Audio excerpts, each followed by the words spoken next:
बिस्मिल्लाहिर्रहमानिर्रहीम। अस्सलामु अलैकुम वरहमतुल्लाहि वबरकातुहू। दोस्तों, आप सल्लल्लाहु अलैहि वसल्लम हर वक्त उम्मत की फ़िक्र में रहते थे और मुसलसल यही सोचते रहते थे कि उम्मत किस तरह से जन्नत की हकदार बन जाए।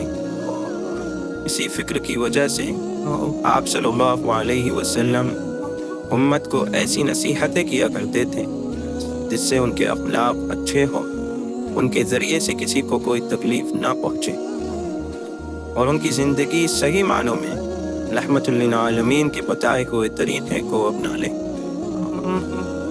इन्हीं नसीहतों में से एक नसीहत उम्मत को ज़बान के सिलसिले में की है। आप सल्लल्लाहु अलैहि वसल्लम का इरशाद है कि जो शख्स अल्लाह पर और रोज़े क़यामत पर ईमान रखता हो तो उसको चाहिए कि वो अच्छी और खरी बात कहें या चुप रहें। एक और हदीस में आप सल्लल्लाहु अलैहि वसल्लम ने इरशाद फरमाया कि बाज़ औक़ात एक इंसान अल्लाह ताला की रज़ामंदी का कोई कलमा कहता है, यानी ऐसा कलमा ज़बान से अदा करता है जो अल्लाह ताला को खुश करने वाला है, अल्लाह ताला की रज़ा के मुताबिक है। लेकिन जिस वक्त वो कलमा ज़बान से अदा करता है उस वक्त उसको इस कलमे की अहमियत का अंदाज़ा नहीं होता और लापरवाही से वो कलमा ज़बान से निकाल देता है, मगर अल्लाह ताला उस कलमे की बदौलत जन्नत में उसकी दर्जात बुलंद फरमा देते हैं।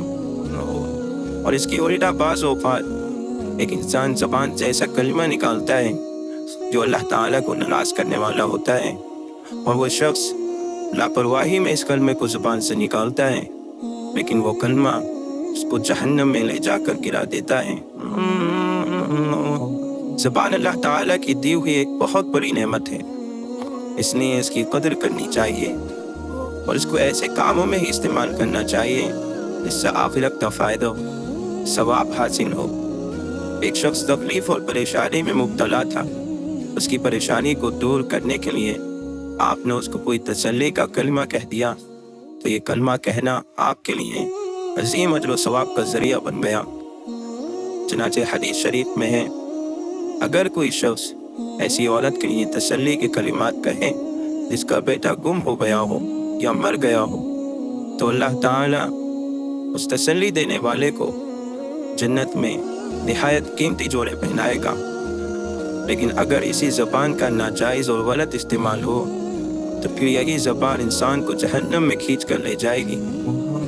चनाचे एक हदीस में है कि बहुत से लोग अपनी ज़बान की वजह से ही जहन्नम में जाएंगे, लिहाजा पहले तोलना चाहिए फिर बोलना चाहिए। अंबिया के बाद सबसे अफजल इंसान हज़रत अबू बकर सिद्दीक़ रज़ियल्लाहु अन्हु हैं। आप उन लोगों में से हैं जिनको दुनिया ही में जन्नत की खुशखबरी दे दी गई थी, लेकिन आपका हाल ये था कि वो एक मर्तबा अपनी ज़बान को पकड़े बैठे थे और उसको मरोड़ रहे थे।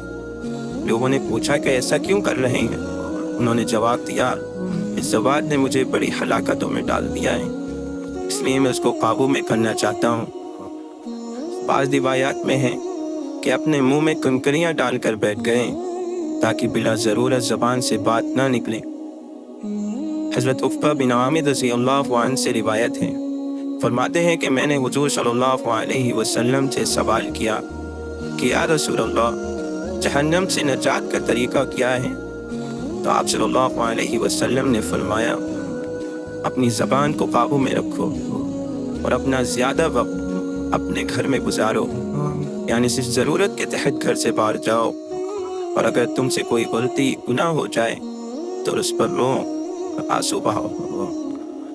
हज़रत अबू सईद खुदरी रज़ियल्लाहु अन्हु से रिवायत है कि आप सल्लल्लाहु अलैहि वसल्लम ने इरशाद फरमाया कि जब सुबह होती है तो इंसान के जिस्म के अंदर जितने आज़ा हैं वो सब ज़बान से मुखातब होकर ये कहते हैं कि ए ज़ुबान, तू अल्लाह से डरना, इसलिए कि हम तो तेरे ताबे हैं, अगर तू सीधी रही तो हम भी सीधे रहेंगे और अगर तू टेढ़ी हो गई तो हम भी टेढ़े हो जाएंगे।